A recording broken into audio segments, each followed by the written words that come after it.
Bonjour mes amis nomides, les derniers animaux à fourrure, ce sont les canidés. Les renards, les coyotes et les loups. Oui, en effet, nous sommes au Canada.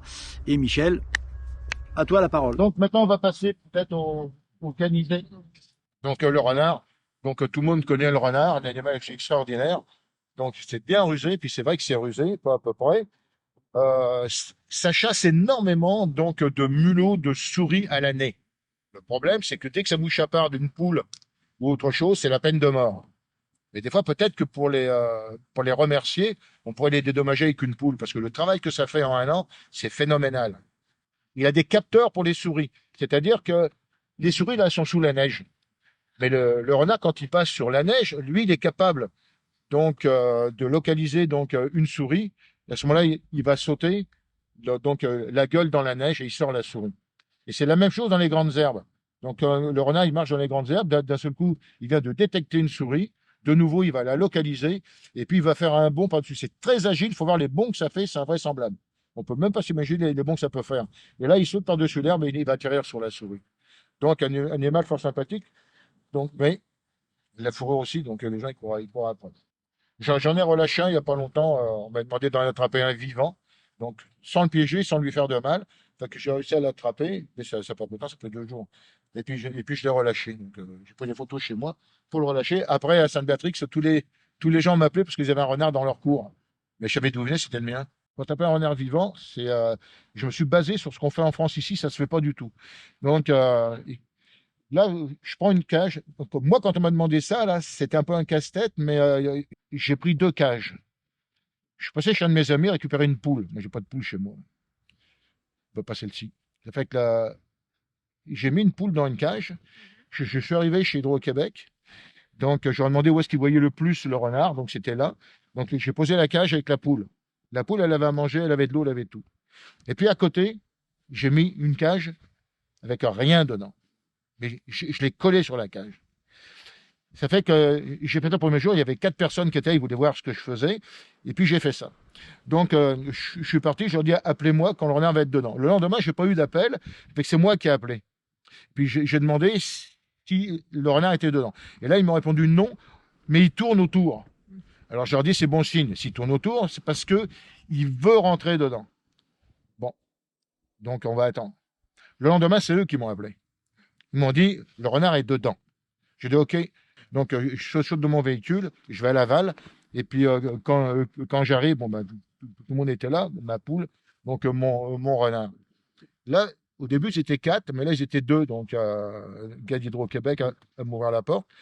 Et puis, donc, j'ai changé ça dans mon pick-up. Là, et il y a un gars qui il me dit, quand vous êtes venu, posez une cage avec une poule, posez une cage vide, puis vous êtes parti. On m'a dit, mais là, il connaît rien du tout, ce gars-là. Là.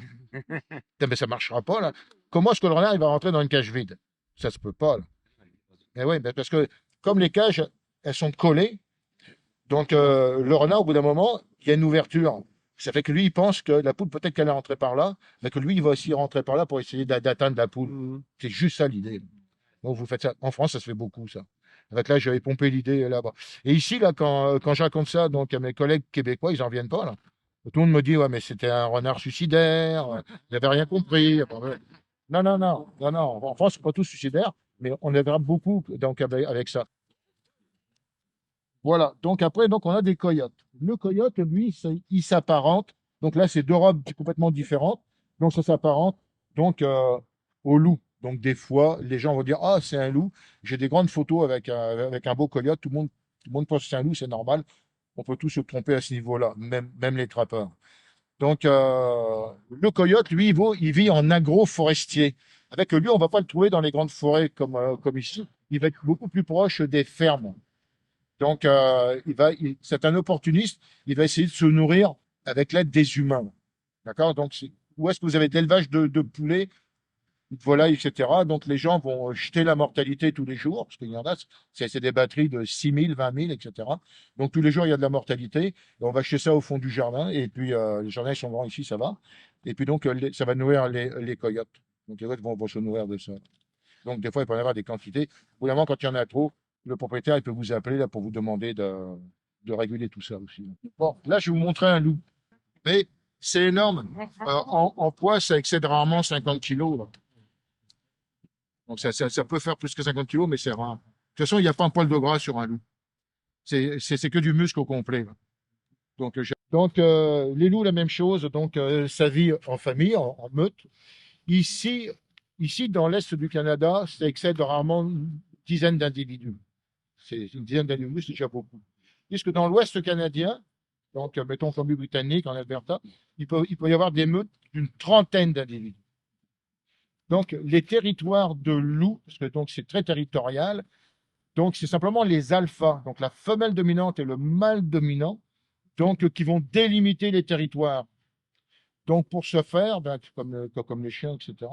Donc vous allez rencontrer dans certains sentiers, donc ici, vous pourrez trouver ça sous la neige. Donc vous avez des crottes de loups qui apparaissent dans certains sentiers. Des fois vous dites ça se peut pas, là ils font tout dans le sentier. Maintenant ils sont en train de délimiter. Donc ça veut dire que leur territoire il s'arrête là. Donc s'il y a notre meute de loups qui sont en train de se constituer, ben là quand ils voient donc la barrière, on la franchit pas. Là. Et puis, des fois, mettons, vous entendez donc par là, le soir, vous entendez des loups hurler, puis ça répond de l'autre côté, là-bas. La signification, c'est on est présent là, sur notre territoire. Et les autres répondent la même chose. Ils sont là aussi. Là. Donc, c'est tout ça, la signification. Donc, c'est pour s'identifier, stop, ça s'arrête là. Mais les loups ne se battront pas, donc, pour le territoire. C'est pour ça qu'en France, mettons, il y a maintenant 35-40 ans, il y avait 2 loups de recensés.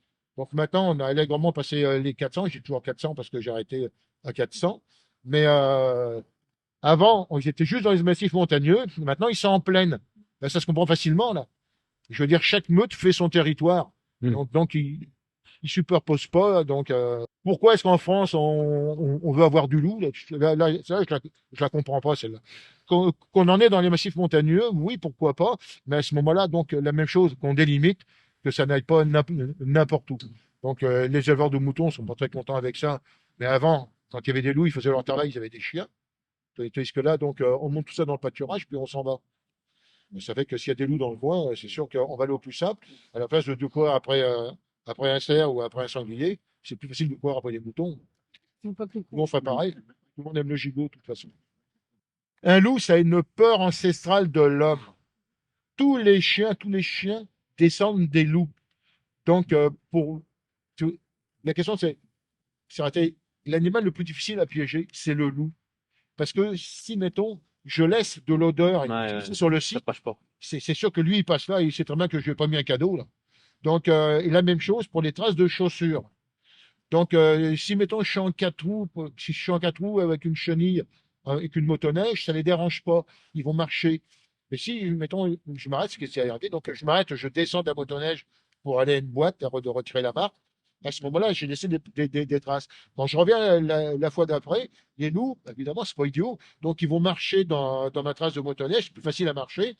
Mais à l'endroit où je suis descendu, il y a des traces de chaussures. Là, les loups, ils quittent la piste et puis là, ça rentre dans le bois. Là. Donc, c'est ça. Mais non, c'est pas. Il y a rien d'extraordinaire. Mais ils nous aiment pas, là. Faut dire qu'ils nous aiment pas. Là. Donc, les histoires de loups, on en entend, là. Donc, les chaperons rouges, etc. Là. Les histoires de grand-mère, là, on les a comme il faut. Mais par contre, à un moment donné, il y avait un journal qui donnait une prime à quelqu'un qui pouvait authentifier une attaque de loup sur un humain. C'est déjà arrivé, ou est-ce que c'est arrivé le plus? Parce que ceux qui ont le plus de loups, le deuxième pays, c'est le Canada, mais le premier pays, c'est la Russie. C'est vrai qu'ils ont authentifié quelques attaques de loups en Russie. Ici, peut-être qu'il y en a eu quelques-unes, mais c'est comme les ours, c'est très très peu. Donc, on peut pas.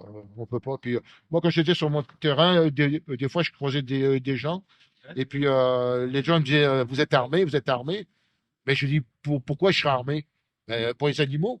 Mais j'ai dit, non. Il faut être armé en ville, là, sur les boulevards, oui. Mais pas dans la forêt, là. Dans la forêt, on craint rien, là. Après avoir parlé des canidés, la prochaine vidéo sera sur les écureuils. Étrange, me direz-vous. Eh bien, figurez-vous que moi, j'ai appris beaucoup de choses sur les écureuils au Canada.